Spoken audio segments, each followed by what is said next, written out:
கிறிஸ்துவில் அன்பர்களே, உங்கள் அனைவருக்கும் இயேசுவின் நாமத்தில் வாழ்த்துக்களும் இறையாசீரும். இன்று ஜூலை மாதம் 6ஆம் தேதி 2025 பொதுக்காலத்தின் 14ஆம் ஞாயிறு. இன்றைய லூக்கா நற்செய்தியில் 10ஆம் அதிகாரத்தில் இயேசுனுடைய செய்தியை பார்ப்போம்.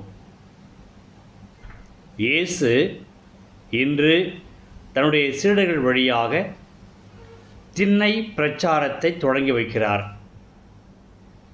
அது என்ன திண்ணை பிரச்சாரம்? அதை நாம் பார்ப்போம்.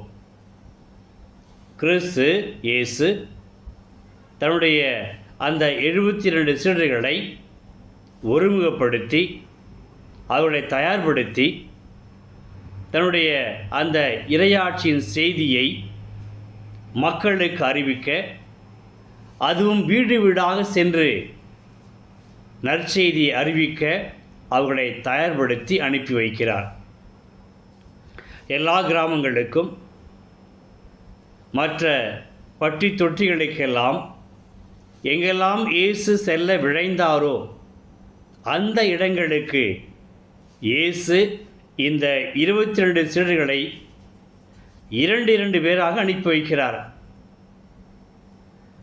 இந்த 72 சீடர்களும் தாங்கள் பெற்ற அனுபவத்தை, இயேசுவோடு வாழுகின்ற அந்த அனுபவத்தை, தாங்கள் அனுபவிப்பதை அந்த செய்தியாக மக்களுக்கு எடுத்து சொல்ல வேண்டும். அப்போ என்ன எடுத்து சொல்வார்கள்? இயேசு மிக தெளிவாக சொன்னார். நீங்கள் இவ்வாறு நற்செய்தி போதிக்க செல்கிற பொழுது அந்த செய்தியை மட்டும் உள்வாங்கி அதை ஒரு பொக்கிஷமாக எடுத்து செல்லுங்கள். உங்களுடைய பாதுகாக்க வேண்டியது என்னுடைய கடமை, தந்தையின் கடமை.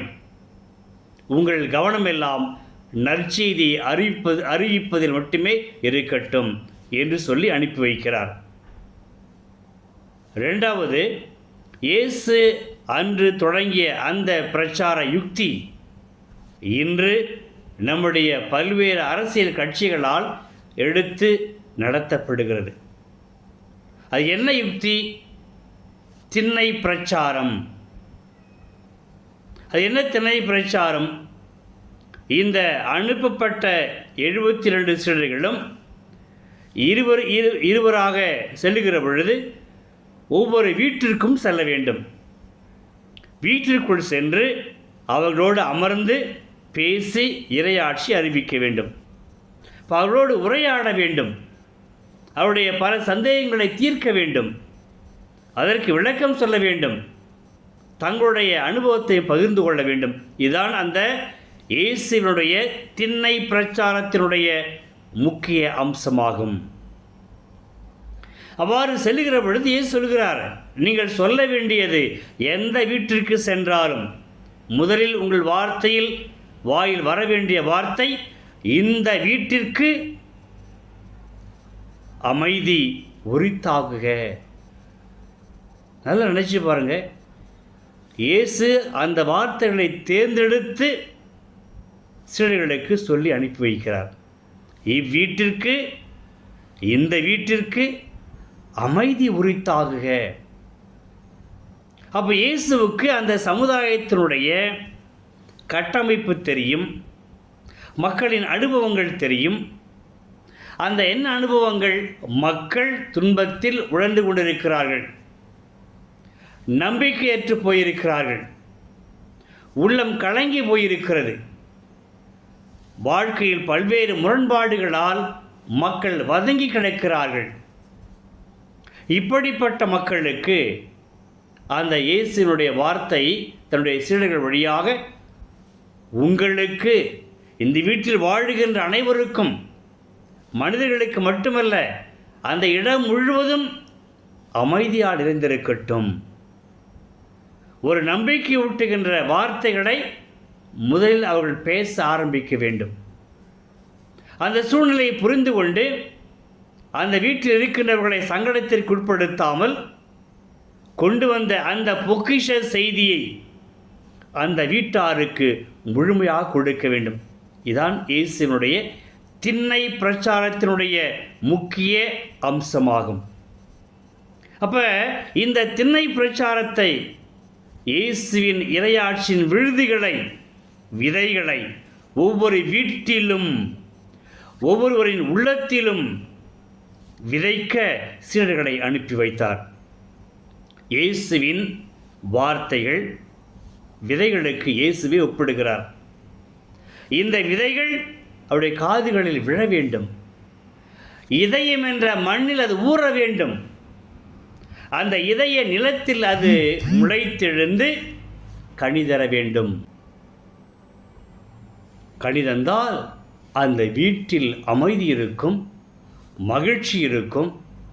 இறையாட்சியின் அந்த நியமங்களை அவர்கள் கடைபிடிக்கிற பொழுது அங்கே உண்மையான, நிலையான, நம்பிக்கை ஊட்டுகிற மக்கள் வாழ்வார்கள் என்பதை தான் இயேசு தன்னுடைய சீடர்கள் வழியாக சொல்லி அனுப்பி வைத்தார்.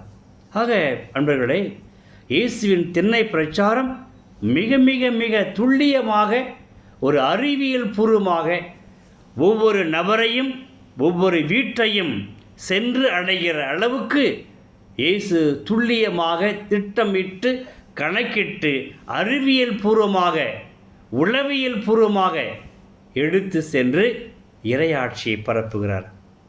அன்பர்களே, அதே இயேசு இன்று நம்முடைய வாழ்க்கையில் இயேசுவின் வார்த்தைகள் வழியாக, திருவருள் சாதனங்கள் வழியாக நம்மோடும் திண்ணை பிரச்சாரம் நடத்துகிறார். இயேசு இருக்கிறார், இயேசு உடன் இருக்கிறார்.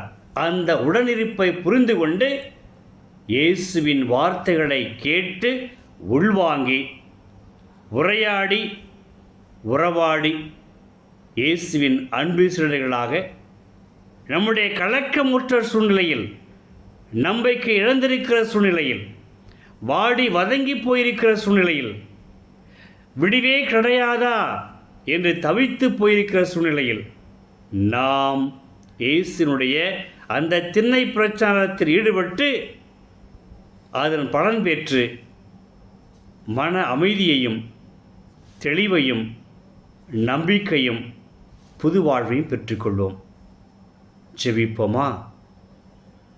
அன்பு மிகுந்த இயேசுவே, உம்மை வாழ்த்துகிறோம், போற்றுகிறோம், ஆராதிக்கிறோம். இதோ இன்றைய எமது செய்திகள் நீர் முன்னெடுத்த அந்த யுக்தியானது உன்னதமாக இருந்தது. ஒவ்வொரு வீட்டையும் தேடி சென்று உம்முடைய இறையாட்சியின் விதைகளை தூவ விதைக்க நீர் முன்வந்தீர், விதைத்தீர்.